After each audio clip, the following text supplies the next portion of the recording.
따라합니다. 전능하사 천지를 만드신 하나님 아버지. 왠지 익숙한 문장 아니겠습니까? 어디에 나오죠? 예, 사도신경에 나옵니다. 2017년도에 사도신경을 한번 우리가 나눠야 되겠다 하고 시작을 했는데 서론만 하다 끝났어요. 이제는 안 되겠다. 2019년 다시금 또 사도신경을 우리가 배워야 되겠다 하고 시작을 했는데 무슨 전할 말씀이 그렇게 많은지 또 한 번 하고 서론만 하다 마쳤습니다. 때는 바야흐로 2022년 연말이 되었습니다. 우리가 주일 오후 예배도 잘 드리지 못하고 수요 예배도 여러분들이 많이 참석을 못하니까 또 금요 심야 기도에도 지금 못 드리고 있죠. 성경을 체계적으로 배울 기회가 많이 없는 거예요. 우리가 주일날 제가 강해 설교를 쭉 해나가면서 성경 하나하나 깊숙이 볼 수는 있겠지만 좀 전체적으로 성경을 보는 일들도 있어야 되겠다는 생각에 옛날에 과거에 했다가 시도했다가 못했던 사도신경이 제일 그래도 우리의 신앙의 기둥처럼 우리가 믿고 고백할 수 있는 내용이기 때문에 사도신경을 해야 되겠다는 생각을 갖고 다시금 시작합니다. 요즘에는 3대 이단, 사이비, 대표적으로 구원파, 신천지, 소위 하나님의 교회라고 하는 안상홍 증인회, 이들은 옛날에 그렇게 활발하게 드러내놓고 활동하지는 않았는데 지금은 완전히 드러내놓고 활동을 합니다. 코로나 팬데믹 초기에 신천지가 굉장히 움츠려 들었었는데 지금은 오히려 드러내놓고 공격적으로 그들 표현대로 포교를 하고 있습니다. 우리나라뿐만 아니라 기독교 역사 이래로 수많은 이단들이 다양한 형태로 세상에서 활동하면서 성도들을 미혹하고 교회를 넘어지게 하는 그런 일들에 힘써 왔습니다. 교리상의 이단도 있고 또 사이비 기독교도 있어 왔습니다. 이단과 사이비의 차이를 굳이 나누자면 이단은 사전적인 의미로 달을 이 끝단자 비슷하게 가다가 끝이 다른 것 아니겠습니까? 정통의 가르침에 어긋나는 교리나 교파를 이단이라고 우리는 단정을 합니다. 사이비는 겉으로는 비슷하지만 본질은 완전히 다른 가짜 기독교가 사이비인 거예요. 좀 차이가 있죠. 예를 들어서 구원파나 여호와 증인 같은 것은 이단이라고 할 수 있습니다. 우리가 믿는 예수님 대신에 다른 존재를 믿는 통일교, 신천지, 안상홍 증인회 같은 것은 사이비 집단이라고 할 수 있는 거예요. 왜? 그들은 예수를 부정하고 예수님의 사역이 부족했고 그래서 자기가 필요했고 그래서 자기가 세상에 왔다고 이야기하는 사이비 집단입니다. 특히 요즘 대문에 신문짝만하게 광고를 내는 과천 은혜로교회 이옥주 집단이 있지 않습니까? 예수님은 완전히 이단자라는 거예요. 엉터리고 마귀 자식이라는 거예요. 그리고 자기가 와서 참 진리를 보여주고 있다. 참 성령이라고 이야기를 하고 있습니다. 그런데 속아 넘어가는 사람들이 있는 걸 보면 참 희한합니다. 다른 이단 사이비도 마찬가지죠. 여러분 잘 구별해야 합니다. 우리는 예배 때마다 사도신경을 암송하죠. 우리의 신앙을 공동으로 고백합니다. 어떤 교인들은 사도신경도 주기도문처럼 성경에 나온 것으로 믿고 있는 사람이 있습니다. 목사님,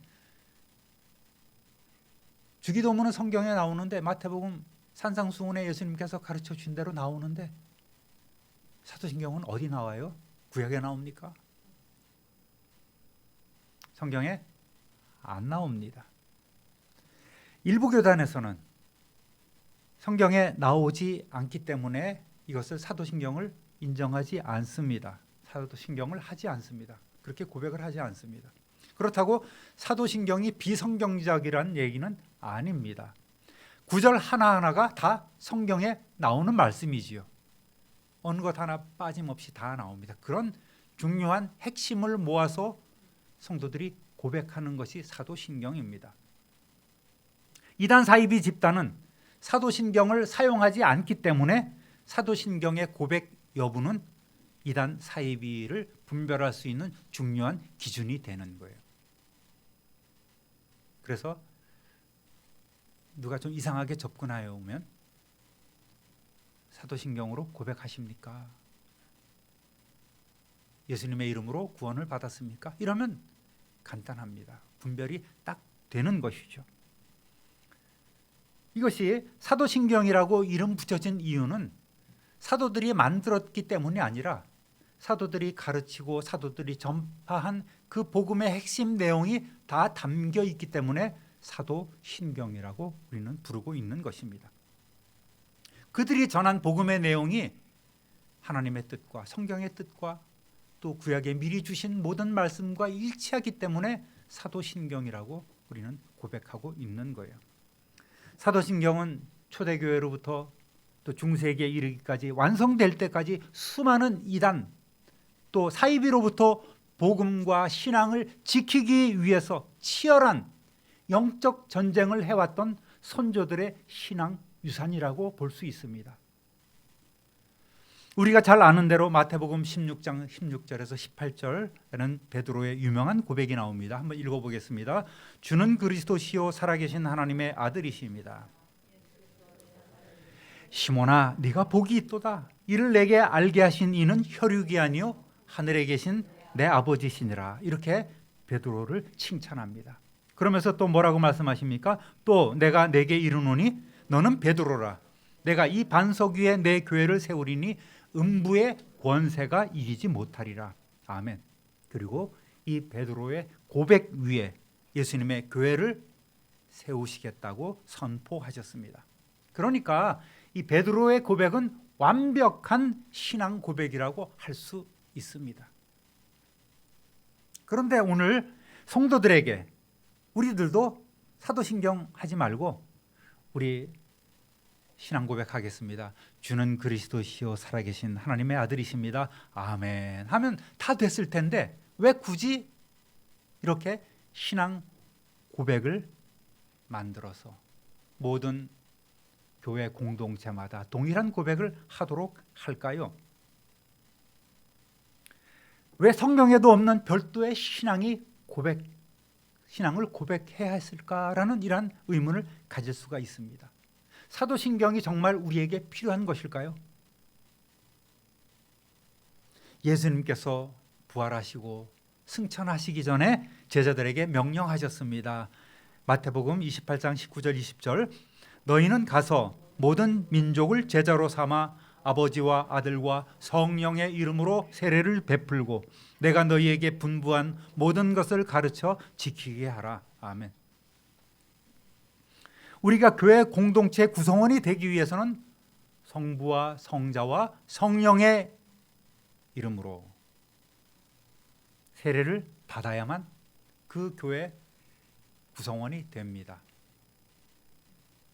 세례식이 끝난 다음에 이제 누구누구는 예수교대한 성결교회, 참빛누리교회 교인이 되었음을 선포하노라. 그러면서 이제 우리 교회 하나의 지체가 되고 구성원이 되었음을 인정받고 있지요. 그러니까 세례를 받기 위해서는 성부 하나님, 성자 하나님, 성령 하나님 이 삼위일체 하나님에 대한 확실한 믿음이 있어야 되는 거예요. 주는 그리스도시요 살아계신 하나님의 아들입니다라는 고백은 세상에 오신 정말 구약의 예언대로 세상에 와주신 예수님에 대한 고백입니다. 그런데 우리는 새로운 보혜사이신 성령님에 대해서도 알아야 했습니다. 또 다른 보혜사를 우리에게 보내주시겠다고 약속해 주신 그 성령님. 구약의 성도뿐만 아니라 신약의 성도들도 잘 알지 못했던 그분이 세상에 오셔서 오순절날 강림하시고 오늘 우리와 함께 하시는 보혜사 성령님인 것을 또 알아야 합니다. 그러니까 예수님은 그리스도시요 살아계신 하나님의 아들이십니다라는 고백만으로는 예수님이 승천하신 이후에는 세례받기에 합당하지 않았음을 볼 수가 있는 거예요. 부족했다는 말입니다. 반드시 성부, 성자, 성령님 이러한 하나님을 알 뿐만 아니라 믿습니다라는 형태의 신앙 고백이 있어야만 세례가 이루어진 거예요. 예수님은 하나님의 아들이 아닌 선지자의 하나라던가 전부 다 이단들이요 사입이요 다른 복음 아니겠습니까? 그리고 성령님을 인정하지 않는 그러한 모든 것들도 다 잘못된 것입니다. 이런 것을 구별하기 위해서 확실한 신앙 고백이 우리에게 있어야 하고 복음을 들고 흩어진 세상 모든 사람들이 가서 그것에 복음을 전하며 2대 3대 그 후에 다른 그런 신자들이 또 모일 기회가 있을 때 동일한 신앙을 고백하면서 우리는 한 형제 자매요 교회의 지체임을 고백할 수 있는 동질감을 얻을 수 있는 그 기본 바탕이 바로 신앙 고백이라는 말입니다. 결국 사도신경이 오랜 세월을 거쳐서 다듬어져서 오늘 우리에게 주어진 이유는 따라해 봅니다. 복음의 진리를 간결한 형태로 나타나기 위해, 두 번째로는 이단을 논박하기 위해, 세 번째로는 성도들의 교제에 대한 근거를 제시하기 위해, 네 번째로는 서로 어긋난 주장을 하는 사람들에게 일관성 있는 진리를 확실하게 보여주기 위해. 길다. 어긋난 주장을 하는 사람들에게 일관성 있는 진리를 확실하게 보여주기 위해. 그래서 교회를 확실히 세우기 위해서 이 사도신경이 필요했던 거예요. 사도신경은 기도가 아니지만 우리가 예배 때마다 모임 때마다 동일한 신앙 고백을 함으로써 시간과 또 문화와 인종과 세대를 초월해서 우리가 하나님의 자녀됨과 또 예수 그리스도께서 교회의 머리 되심과 우리 모두는 그분의 지체가 됨을 확인할 수 있기 때문에 중요한 것입니다. 과거 위대한 신앙의 선조들이 동일한 신앙 고백을 했습니다. 우리 한국교회 초대교회 성도들이 동일한 신앙을 고백했습니다. 우리 할아버지, 아버지, 어머니 또 뿐만 아니라 우리 손자들에 이르기까지 동일한 신앙으로 고백할 것입니다. 얼마나 놀라운 일입니까? 얼마나 감사한 일입니까? 시대에 따라서 흔들리는 신앙 고백이 아니라 변함없는 우리의 신앙 고백이 계속해서 흘러왔고 흘러가고 있는 것입니다. 그래서 우리는 중요한 사도신경이 정말 중요하구나 그렇게 믿고 있는 것이죠. 주기도문에도 하나님의 세 가지 모습이 나옵니다. 여러분 배우신 대로 한번 얘기해 볼까요? 주기도문에 나온 하나님의 모습. 전능하사가 왜 나오죠? 하늘에 계신 하나님, 그 다음에 우리 하나님, 그 다음에 아버지 하나님, 세 가지 모습이 나오지 않습니까? 사도신경에도 세 가지 하나님의 모습이 나와요. 첫 번째, 전능하신 하나님. 두 번째, 세상을 창조하신 창조주 하나님이 나오고 그 다음에 아버지 하나님, 세 가지 하나님의 모습이 나옵니다. 그걸 우리가 오늘 읽어갈 거예요. 다루어 갈 거예요. 따라합니다. 전능하신 하나님. 사도신경의 고백은 제일 처음에 나는 믿습니다로 시작해요. 영어 신앙 고백을 보면 I believe 이렇게 시작합니다. 그리고 없어요. 우리는 전능한 천지를 만드신 하나님 아버지를 믿사오며 외아들 예수 그리스도를 믿사오며 믿사오며 계속 나오지만 영어 성경 이렇게 보면 I believe 한 번 하고 뒤에는 쭉 그냥 뭐를 이렇게 합니다. 이렇게 나오는 거예요. 하나님은 어떤 분인지 알고 하나님께 신앙 고백을 하기 전에 먼저 생각해 봐야 될 것은, 우리가 오늘 예배를 여러 사람이 모여서 하나님 앞에 예배를 드리지 않습니까? 그러면 우리 공동체 예배를 받으시는 것 같지만 사실은 하나님께서는 우리 한 사람 한 사람의 예배를 받으시는 거예요. 우리가 산제물이 되어서 하나님 앞에 드리면 하나님께서는 각 사람을 만나시고 각 사람의 예배를 받으시는 거예요. 마찬가지로 구원 역시 철저히 개인적인 것입니다. 많은 사람이 성도라고 이름을 붙이고 나는 성도입니다라고 얘기를 하지만 그 가운데서 정말 구원받은 사람이 있고 구원받지 못한 사람이 있는 거예요. 이렇게 구원조차도 개인적인 것입니다. 예배도 개인적인 것이고 구원도 개인적인 것이에요. 물론 모여서 이렇게 공동체로 드리는 예배를 하나님께서는 기뻐 받으십니다. 그러나 핵심은 우리가 과연 개인적으로 하나님을 오늘 만나서 하나님 앞에 전심전령으로 나를 드리고 있는가, 헌신하고 있는가를 우리는 알아야 되는 거예요. 많은 이들이 그저 성경 끼고 와서 하나님의 전 마당만 밟고 돌아가는 일들이 있습니다. 여러분, 우리가 고백하는 사도신경 역시 마찬가지예요.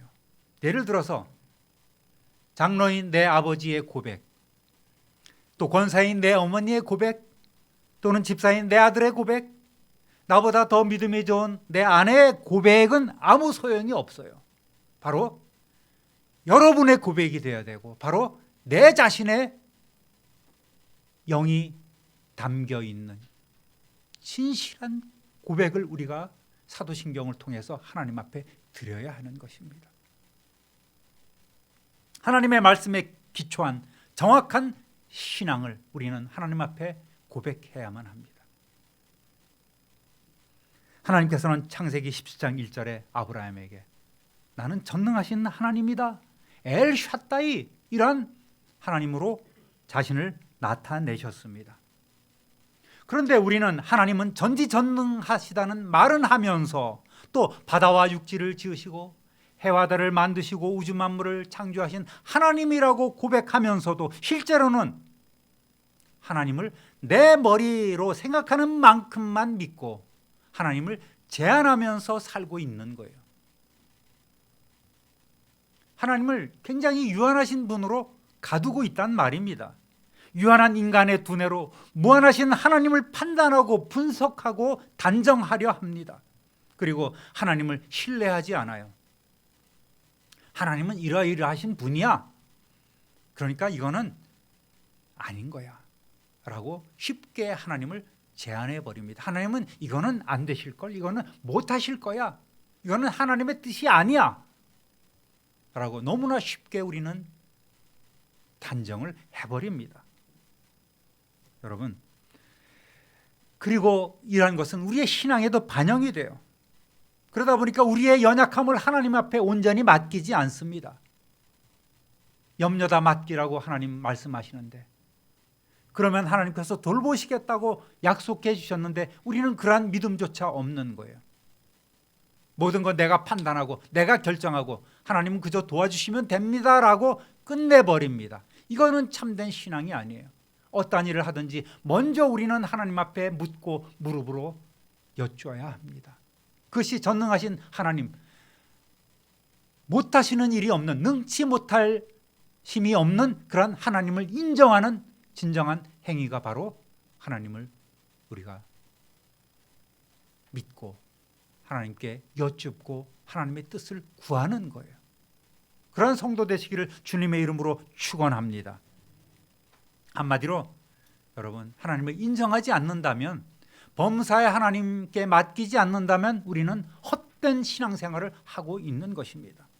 이러한 삶에 하나님의 돌보심과 하나님의 역사하심이 어떻게 나타날 수 있겠어요? 기도하지 않고 하나님을 인정하지 않는데 어떻게 하나님께 복을 받을 수 있단 말입니까? 그렇지만 이러한 제한된 우리의 생각과는 달리 하나님은 전지하시고 전능하십니다. 모든 것을 알고 계시고 능치 못함이 없으신 하나님이십니다. 할렐루야. 시편 147편 5절 읽어봅니다. 우리 주는 위대하시며 능력이 많으시며 그의 지혜가 무궁하시도다. 아멘. 또한 하나님은 어디에나 계십니다. 이것을 하나님의 편재성이라고 부릅니다. 시편 139편 8절에서 10절 읽어봅니다. 내가 하늘에 올라갈지라도 거기 계시며 수월에 내 자리를 펼치라도 거기 계시니이다. 내가 새벽 날개를 치며 바다 끝에 가서 거주할지라도 거기서도 주의 손이 나를 인도하시며 주의 오른손이 나를 붙드시리이다. 아멘. 한마디로 무소부재하신 하나님이십니다. 부재하신, 안 계신 곳이 무소 없다는 말입니다. 언제 어디서든 우리가 하나님의 이름을 부르면 하나님께서는 응답하십니다. 할렐루야. 그래서 우리 찬송 있잖아요. 높은 산이 거친 들이 초막이나 궁궐이나 내 주 예수 모신 곳이 그 어디나 하늘나라. 아멘. 그렇기 때문에 우리가 어디서든 기도할 수 있어요. 어디서든 예배할 수 있습니다.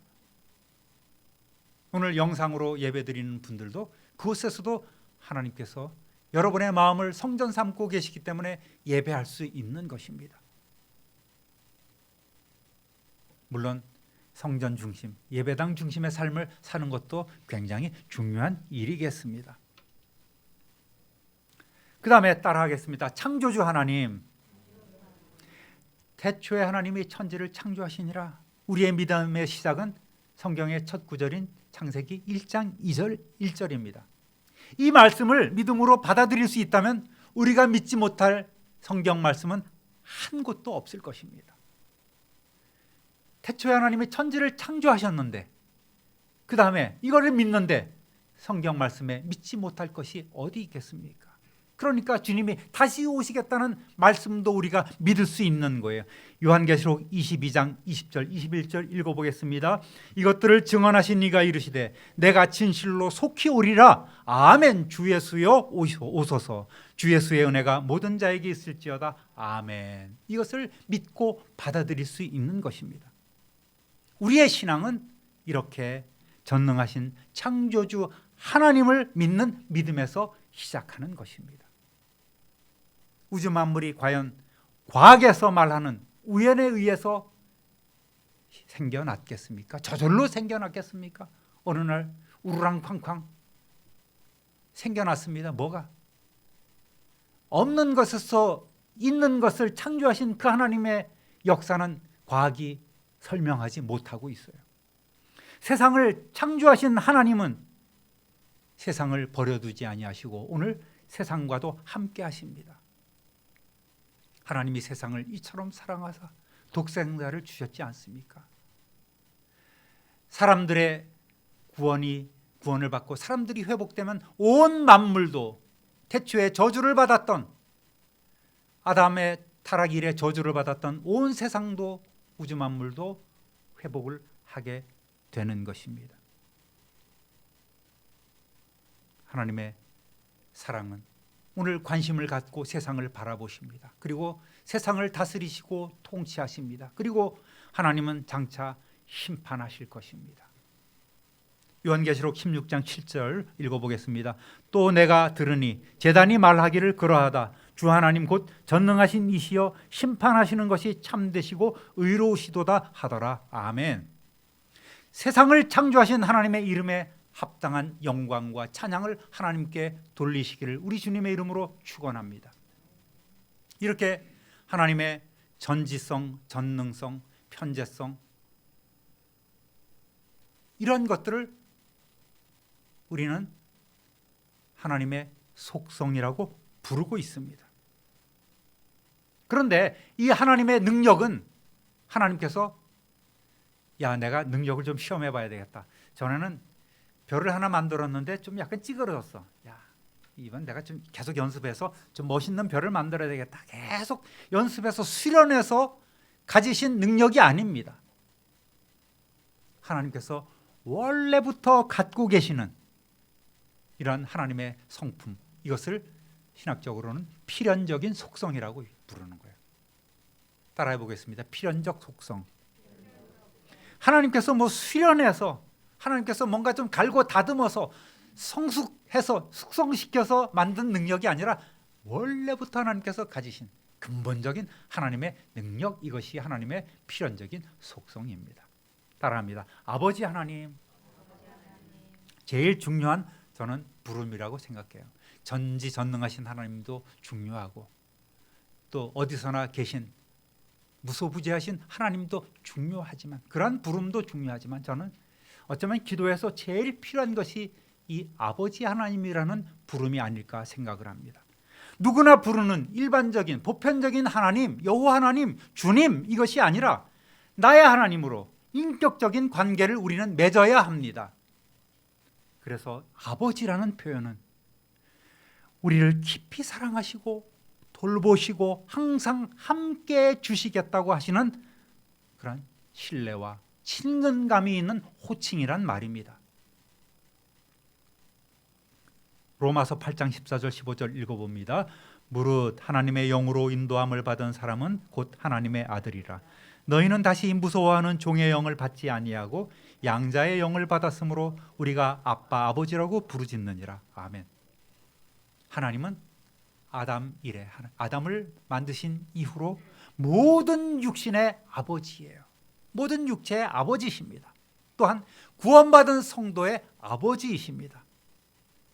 아기가 울면 엄마는 아기에게 젖을 물려줍니다. 아이들에게 필요하고 있어야 할 것을 부모는 잘 알고 있지 않습니까? 그래서 하나님은 직접 너희는 내 아들이다라고 이렇게 선언하고 계시는 거예요. 성령으로 인도함을 받은 사람은 다 너희는 내 아들이다. 너희는 다시 무서워하는 종의 영을 받지 아니하고 사탄의 자식이 아니라 마귀의 자식이 아니라 우리는 양자의 영을 받았다. 그래서 우리는 아빠 아버지라고 하나님을 부를 수 있는 거예요. 가장 친근한 부름이 아빠 아니겠습니까? 저는 지금 약간 내가 잘못했나 하는 그런 생각을 갖기도 해요. 우리 아들에게 어릴 때 아버지라고 부르도록 했습니다. 아버지 어머니라고 부르게 했어요. 그러니까 혁이가 자라면서 아버지 어머니 부르니까 사람들이 참 신통하게 생각하고 또 그러면 우리는 어느 집사님은 그래요. 우리 애들에게는 아버님이라고 부르게 해야지. 근데 자기 아버지를 아버님이라고 부르는 건 잘못된 거예요. 방송에서 우리 아버님이 이렇게 얘기하는 것도 상식이 하나 빠진 것입니다. 아버지는 그냥 아버지로 불러야 돼. 근데 우리 동아가 혁이를 부를 때 아빠 하고 부르는 거에 굉장히 듣기 좋아요. 물론 뭐 우리 장모님이나 할 때는 아빠 왔다 아빠 왔다 이렇게 저를 부르기도 했습니다만은 가끔씩 어릴 때는 우리 아내가 저보고 오빠라고 부르니까 혁이도 오빠라고 저를 가끔 부를 때도 있었습니다. 이렇게 아빠라고 부를 수 있는 것, 이것이 정말 친근한 호칭 아니겠어요? 우리는 너희는 하나님께서 아빠 아버지라고 부르라고 얘기하는데 왜 우리는 아빠 아버지라고 부르지 못하는가? 네, 우리나라 사람들이 좀 대면대면한 게 있잖아요. 그래서 아빠라고 잘 못 부르는 것이 있을 수도 있겠습니다만 하나님은 우리의 필요를 아시고 우리보다 우리를 더 잘 알고 계시기 때문에 우리의 필요한 것을 늘 공급해 주시는 하나님이십니다. 때마다 시마다 우리에게 주시는 거예요. 우리가 하나님을 등지고 떠나고 또 하나님의 영광을 가리우는 삶을 살지라도 그럼에도 불구하고 하나님은 구원받은 백성들을 버리지 아니하시고 오래 참고 기다리시는 참 좋으신 하나님이십니다. 할렐루야. 더 늦기 전에 그러한 하나님께로 돌아와야 합니다. 그래서 아버지 하나님이 중요하니까 저는 여러분에게 늘 이렇게 말씀을 드려왔습니다. 기도를 시작할 때 여호와 하나님, 주님 이렇게 부르는 것보다 하나님 아버지 하나님이라고 부르는 것이 더 바람직하다고 누누이 말씀을 드렸습니다. 왜? 하나님이 그것을 바라기 때문이세요. 주여 주님보다는 하나님의 자녀인 우리는 하나님을 마땅히 하나님 아버지로 불러야 합니다. 그래서 전능하신 하나님, 참 좋으신 하나님, 은혜가 풍성하신 하나님 이런 수식어를 붙여서 하나님을 부르더라도 그 다음에 하나님 아버지라고 부르는 것이 하나님이 더 기뻐하신다는 말입니다. 그래서 우리의 기도의 대상이신 하나님 아버지를 불러야 합니다. 우리 한번 해볼까요? 하나님 아버지, 전능하신 하나님 아버지, 대표 기도를 하시던 개인적으로 기도를 하시던 이렇게 아버지로 먼저 부르시기를 주님의 이름으로 부탁드립니다. 마찬가지로 기도 가운데서도 특히 주일학교에서 그런 경우가 많아요. 예수님, 우리의 기도를 들어주세요. 또 예수님, 이러이러한 소원이 있습니다. 하나님 들어주세요. 예수님, 하나님, 주님을 막 혼재해서 기도의 중간에 사용하는 경우가 있습니다. 우리의 예배의 대상이고 기도의 대상이신 하나님 아버지라고 부르는 것이, 하나님이라고 부르는 것이 제일 정확합니다. 또 주님이라는 표현도 괜찮습니다. 왜? 성령님, 예수님, 하나님 다 주님으로 우리가 부르기 때문입니다. 그렇지만 기도 중간에는 대부분 다 하나님 또는 주님 이렇게 부르는 것이 제일 정확한 것이고요. 그 다음에 기도 마무리는 예수님의 이름으로 기도합니다라고 하는 것이 좋습니다. 기도할 때도 마무리할 때도 예수님 이름으로 기도했습니다라는 과거형으로 사용하는 것이 아니라 항상 기도하라고 했으니까 예수님 이름으로 기도합니다, 기도드립니다라고 하는 것이 조금 더 적확한 기도의 모습이라고 볼 수 있겠습니다. 여러분, 그러니까 하나님 아버지, 제 기도를 들어주십시오, 우리의 기도에 응답해 주십시오라고 기도하는 것 다시 한번 불러보겠습니다. 존귀하신 하나님 아버지, 예수님 이름으로 기도합니다. 그렇게 해주시면 더 좋겠습니다. 만일 우리가 하나님 아버지께 사도신경으로 신앙 고백을 하면서 형제자매인 이웃을 멸시하고 미워하고 사랑하지 않는다면 거짓 기도를 드리는 거예요. 거짓말장이가 되는 것입니다.